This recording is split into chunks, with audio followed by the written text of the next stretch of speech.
siang. Salam sejahtera untuk kita semua. Kepada yang terhormat Bapak Taufik Ismail selaku yang mewakili Dinas Informatika Kota Tangerang Selatan yang Maha Esa. Salawat serta salam mari kita curah limpahkan kepada baginda Nabi besar kita Muhammad Sallallahu Alaihi Wasallam. Saya selaku Master Absarom ini akan membacakan susunan acara pada pagi hari ini.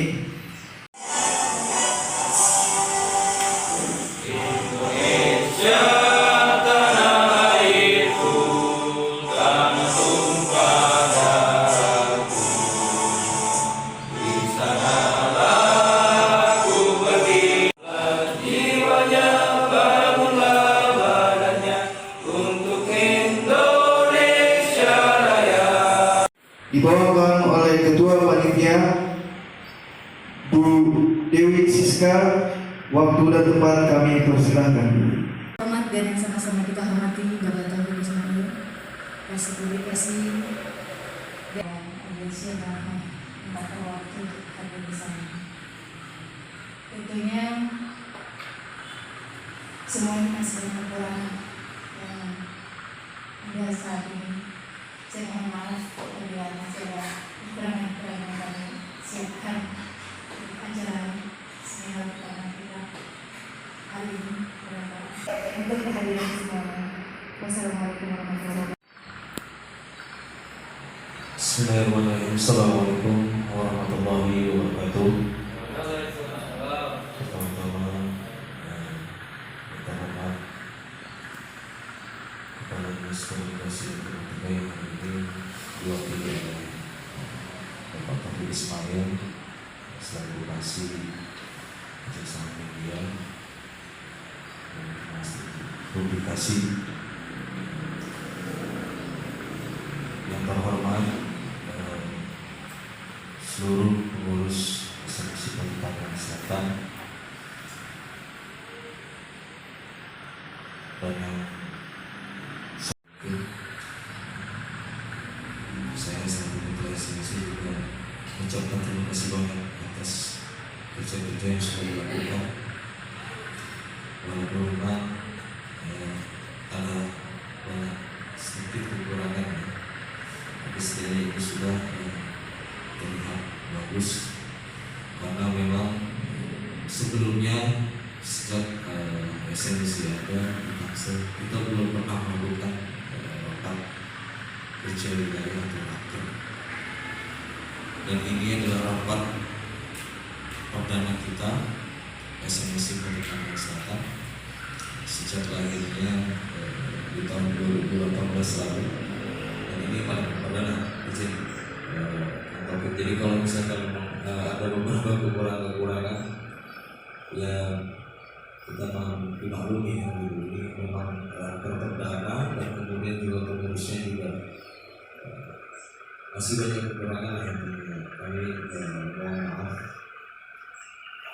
Ini juga berdasarkan dengan pedoman anggaran dasar pasal 11 yang saya disebutkan juga dalam rapat kerja, dan kemudian juga anggaran dasar anggaran rumah tangga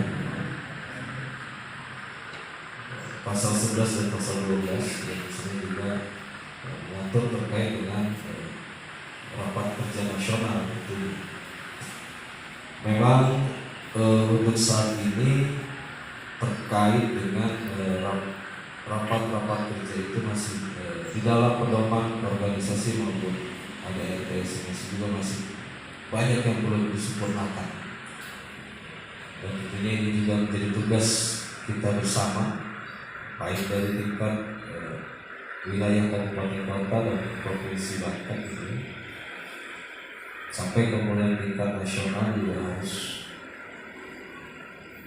membenahi internal organisasi, baik dari pedoman organisasi dan dari makanya masih belum sempurna. Memang kita ketahui Tahun 2020 SMSI Kota Tangerang Selatan baru saja diverifikasi atau menjadi konstituen Dewan Pers. Walaupun ya dimulai SMSI dibentuk dari tahun 2018. SMSI dibentuk di Banten, baru kemudian menyebar ke seluruh nasional dan disahkan di tahun 2020.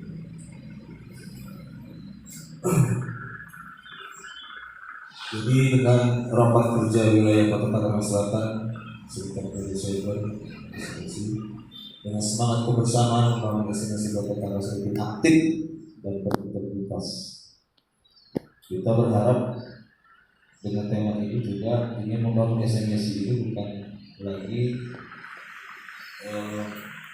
pengenalan diri, karena kita sudah melalui itu. Sekarang tinggal bagaimana membangun SMSI Tangsel ke depan. Dan saya selaku ketua SMSI memiliki visi misi dalam rancangan program kerja selama 1 periode. Yang tentunya visi misi saya mewujudkan Serikat Media Cyber Indonesia Kota Tangerang Selatan yang sejahtera bagi pengurus dan anggotanya. Kemudian misi saya yang pertama adalah menjalin kebersamaan dengan seluruh stakeholder dan pemangku kebijakan yang ada di Kota Tangsel khususnya dan Tangerang Raya umumnya. Kedua, membangun infrastruktur ekonomi menuju SMSI Tangsel mandiri dan sejahtera. 3, penguatan kelembagaan SMSI Tangsel baik pengurus dan anggotanya. 4, menciptakan persaingan usaha yang adil dan proporsional di bidang media online. 5, mempersiapkan SMSI Tangsel untuk berkontribusi dalam pembangunan Kota Tangerang Selatan. Jadi visi misi ini saya berharap kepada seluruh teman-teman pengurus untuk mengkolaborasikan, mensinergikan apa yang menjadi program kerja teman-teman pengurus ke depannya sesuai dengan visi misi saya.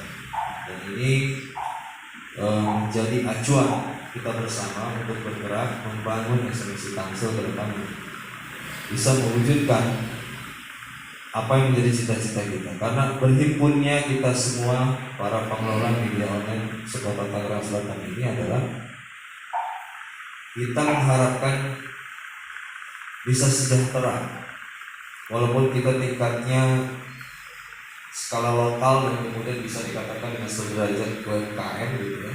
Tapi saya yakin betul jika kemudian ini kita bersama-sama, insya Allah kita bisa mencapai cita-cita tersebut. Dan saya berharap ke depannya semangat kebersamaan ini tetap kita jaga, kita pupuk. Saya akan berusaha transparan karena teman-teman pengurus semua saya akan libatkan di dalam pertemuan-pertemuan apapun kepada seluruh stakeholder yang ada di Kota Tangerang Selatan. Secara anggaran semua memang agak sensitif, tapi lagi-lagi ini demi kemajuan bersama. Dan saya mempunyai harapan besar SMSI Tangsel ini bisa tumbuh dan berkembang lebih baik lagi ke depannya. Mungkin itu saja. Mungkin setelah ini sambutan untuk Pak Taufik sekaligus bisa membuka acara rapor ini. Mungkin itu saja kalau saya kenal. Kita selalu senantiasa bersyukur atas limpahan nikmat yang Allah berikan pada kita, karena banyak sekali kalau kita tadi rasakan dari mulai bangun tidur sampai dengan saat ini, nikmat yang Allah berikan begitu banyak yang kalau kita hitung-hitung tidak akan ada yang bisa menghitung. Kalau dihitung secara materi, oksigen saja yang sudah kita hirup dari tadi bangun sampai sekarang sudah berapa, dan kita tidak mungkin memberi itu setiap hari.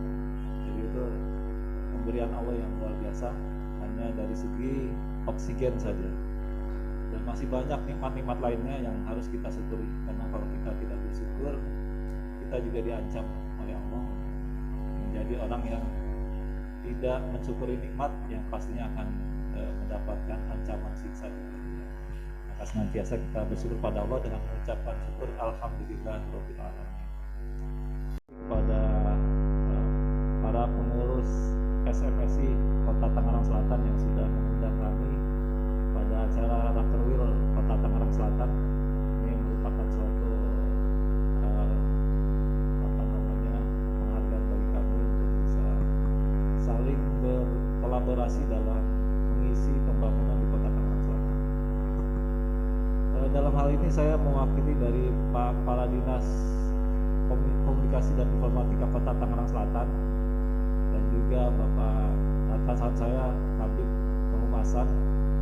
Beliau saat ini berhalangan hadir karena mungkin juga sekarang mendekati bulan Ramadan ya, jadi persiapan menjelang Ramadan kita mungkin bertemu dengan orang tua, saudara, keluarga yang lainnya. Beliau menyampaikan salam, titip salam untuk para pengurus SMSI Kota Tangerang Selatan.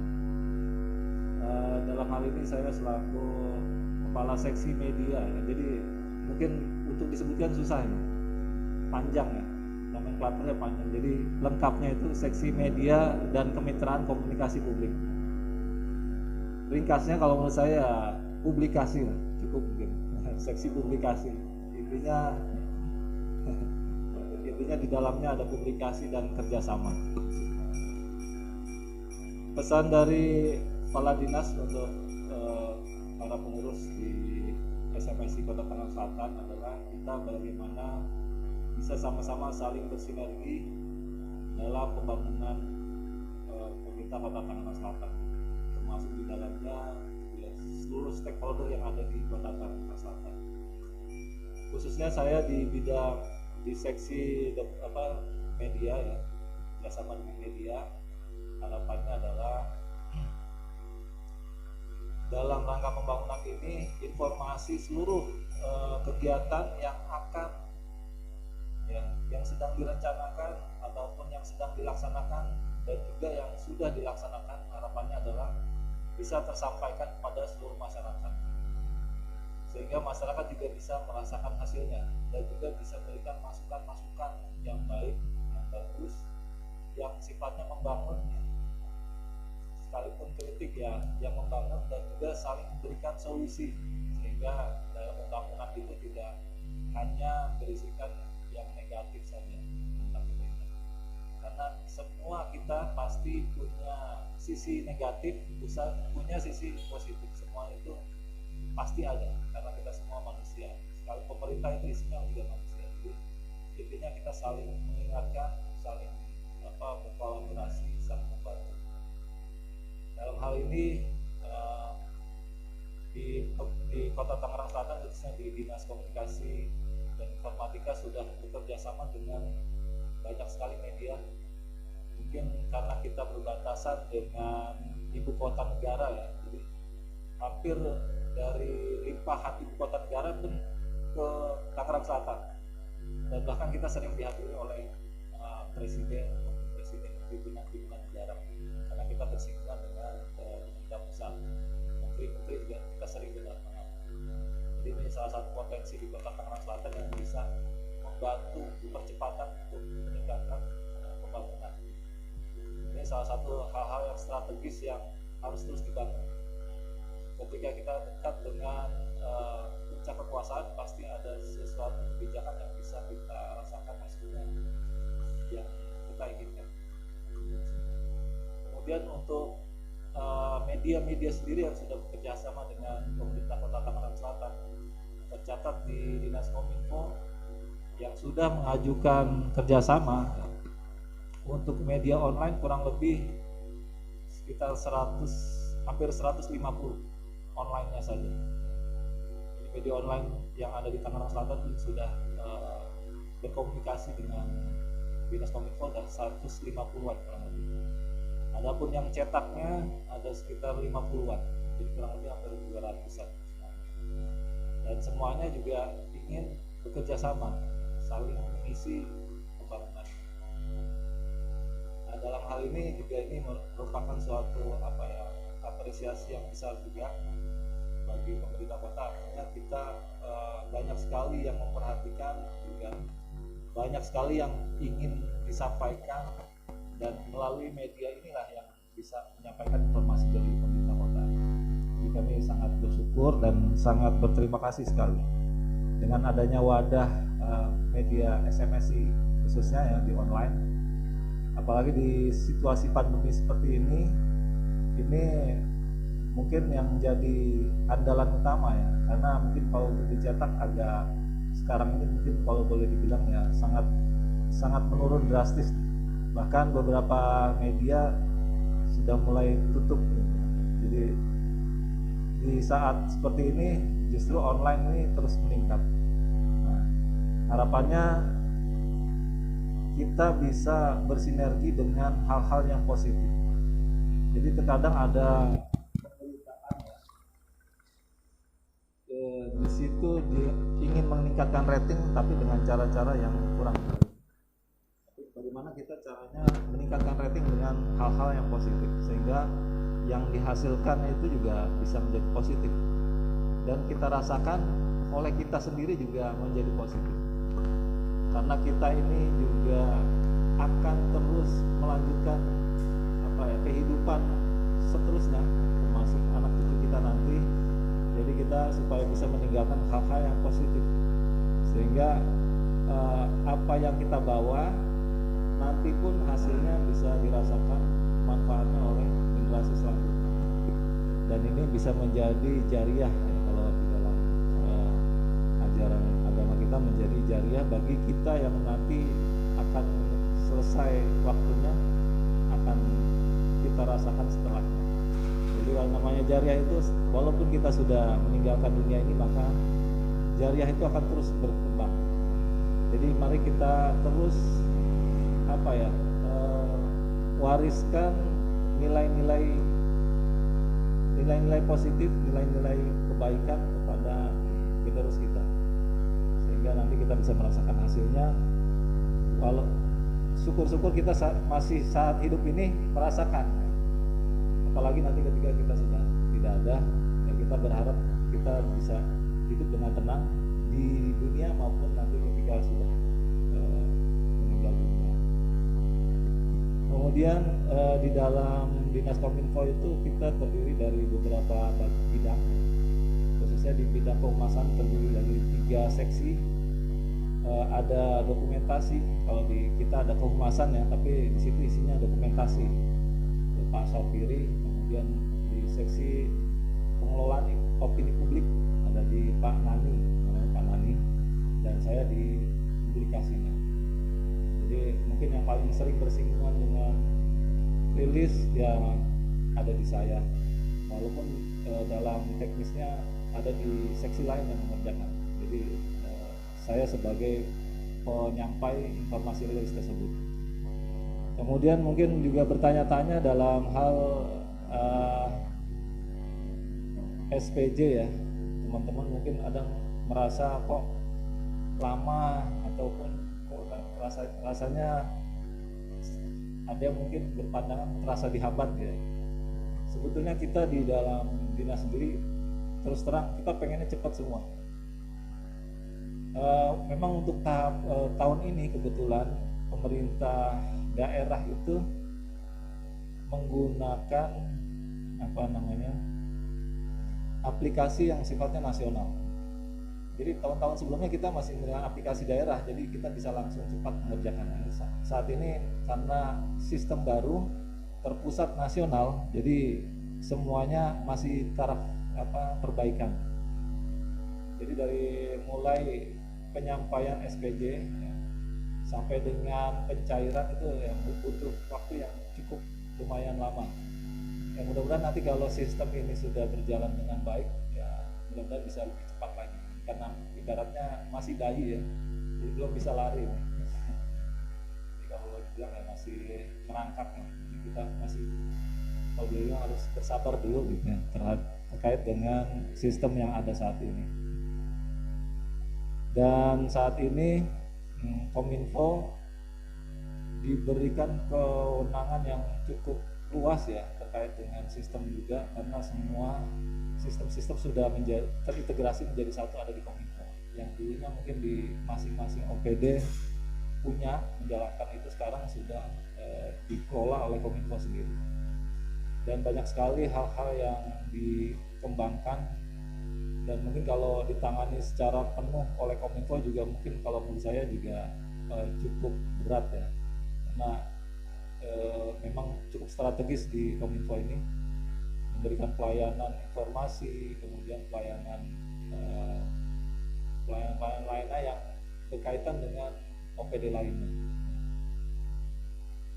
Mungkin juga teman-teman banyak yang bertanya tentang SPJ tadi ya.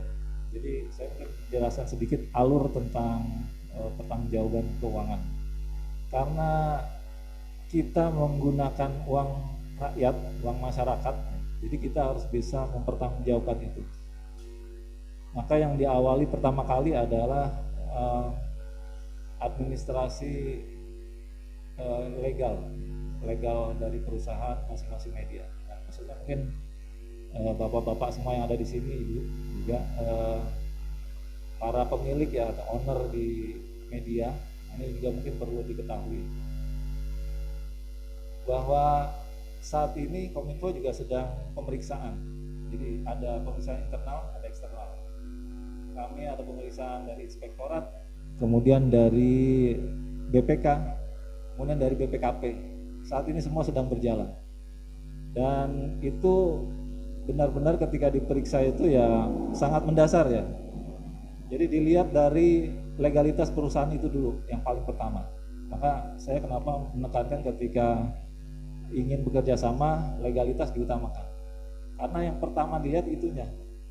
Kalau perusahaan ini memang sudah sesuai legalitasnya, maka kesananya lebih mudah.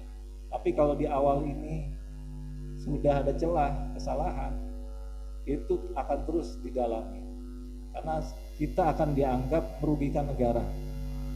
Karena di situ juga kan ada kontribusi pajak ya. Kita membangun daerah lewat situ juga. Jadi itulah yang salah satu yang menjadi titik tolak betapa pentingnya legalitas perusahaan itu.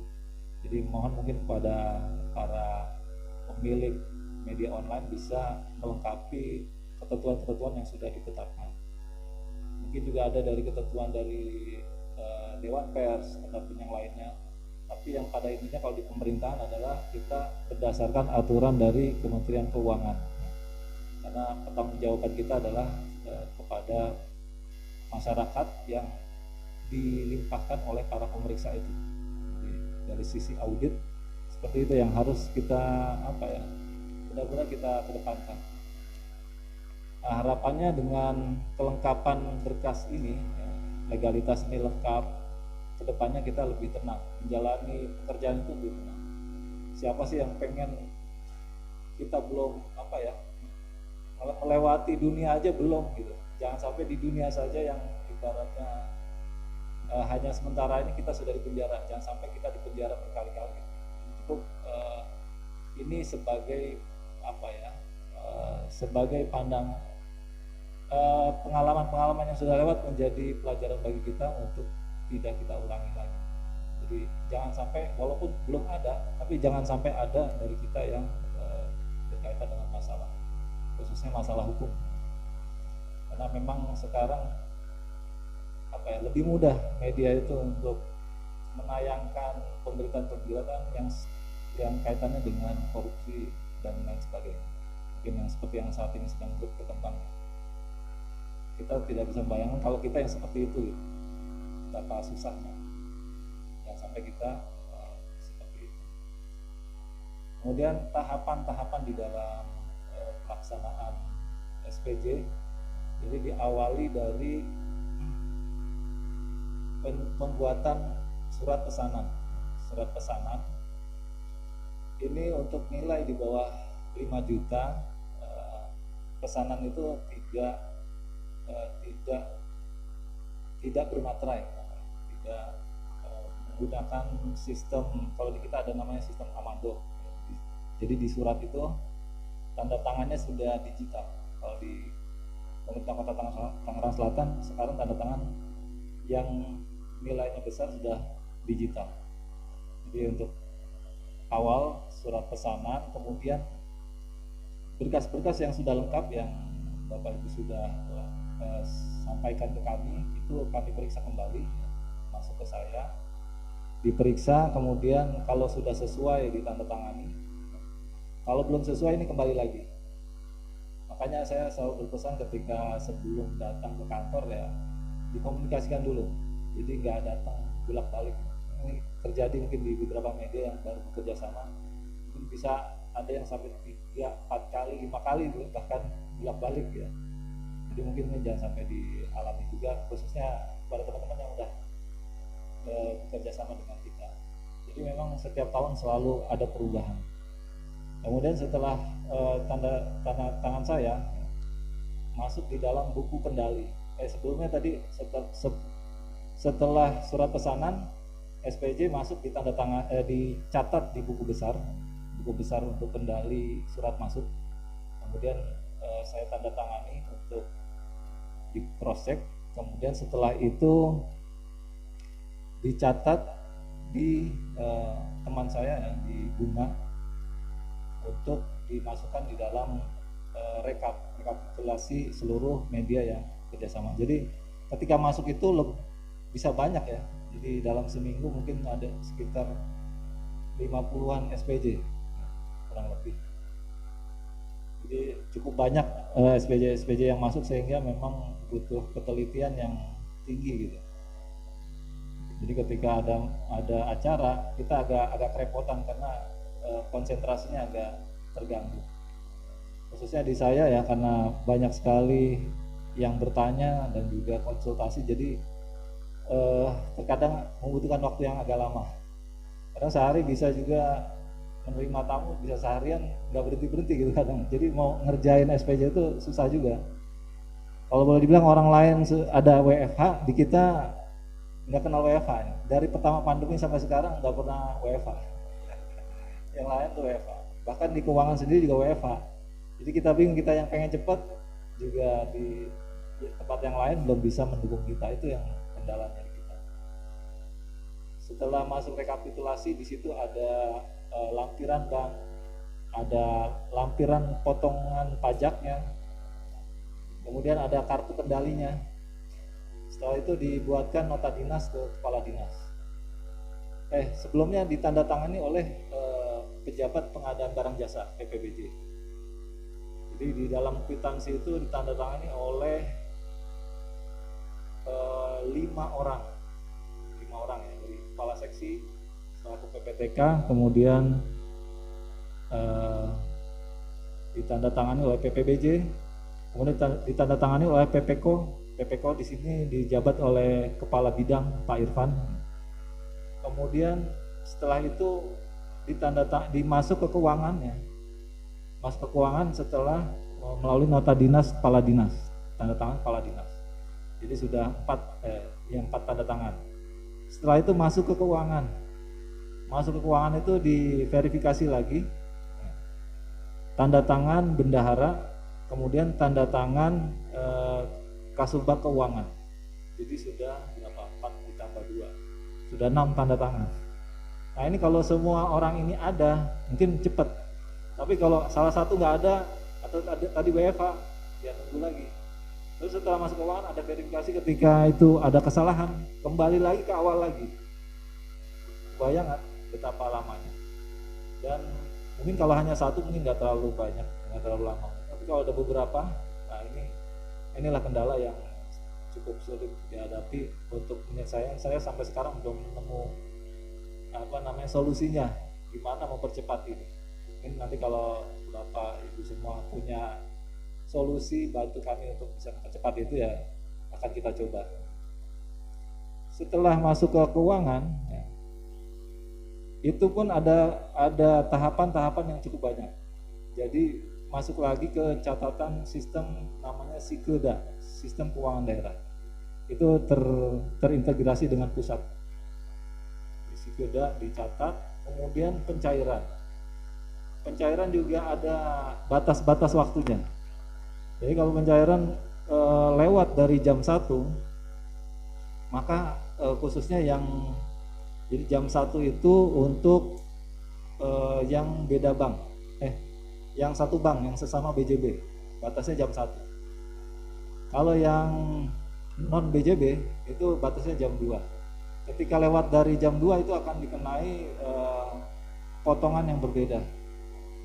Nah, makanya ketika nggak mau dipotong ya berarti harus mundur lagi ke hari berikutnya. Nah itu pun kalau pas kebetulan tidak WFH. Nah ini salah satu kendala yang agak cukup lama. Dan sekarang selama pandemi ini bank juga mengeluarkan kebijakan baru terkait dengan sepertinya apa ya, mungkin kalau boleh bilang partisipasi bank lain untuk menggunakan transfer dari BJB itu terkena potongan 2.900 kurang lebih. Jadi sekarang yang tidak menggunakan BJB dia kena potongan 2.900. Dan tadi tuh kalau lewat dari jam 2 dia akan terkena potongan administrasi bank yang 6.500 transfer. Itu seperti itu. Kemudian langsung dicairkan. Ketika dicairkan dari staf saya menyampaikan informasi ke media-media yang bekerja sama dalam pencairan itu.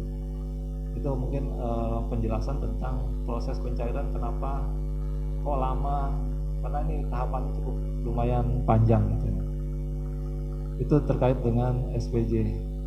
Adapun dengan kegiatan-kegiatan lain ya banyak juga yang terkadang kalau kegiatan dengan acara ya pastinya kami juga menyiapkan judul-judul kegiatan tuh ya lumayan juga membutuhkan waktu yang ekstra ya.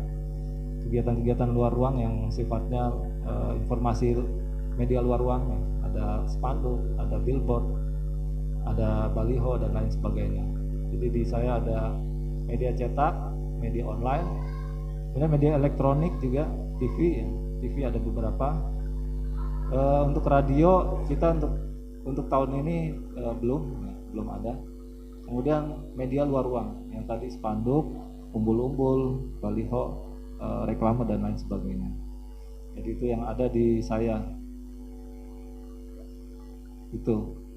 Jadi itulah yang utamanya di saya. Sebenarnya yang lain juga masih banyak, cuman yang utamanya yang mungkin terlihat di masyarakat seperti itu. Mungkin itu penjelasan singkat mengenai kegiatan-kegiatan di seksi media dan kemitraan komunikasi publik di Dinas Kominfo.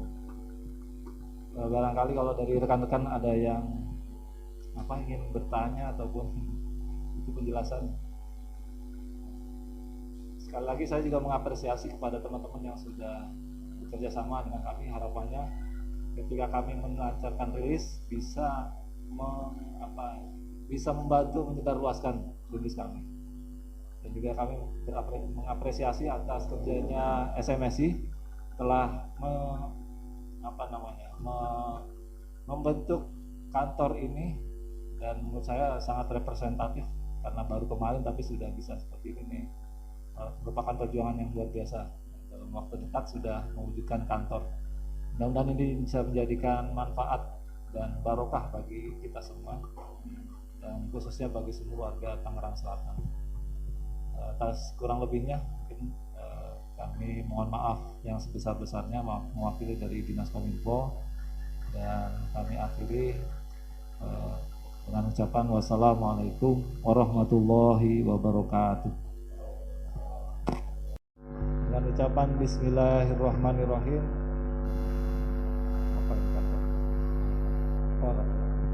Rapat kerja wilayah Kota Tangerang Selatan atau rapat kerja wilayah SMSI atau Serikat Media Center Indonesia Kota Tangerang Selatan dengan tema semangat kebersamaan membangun SMSI Kota Tangerang Selatan lebih aktif dan berintegritas tahun 2021 dengan ini kami resmikan dibuka.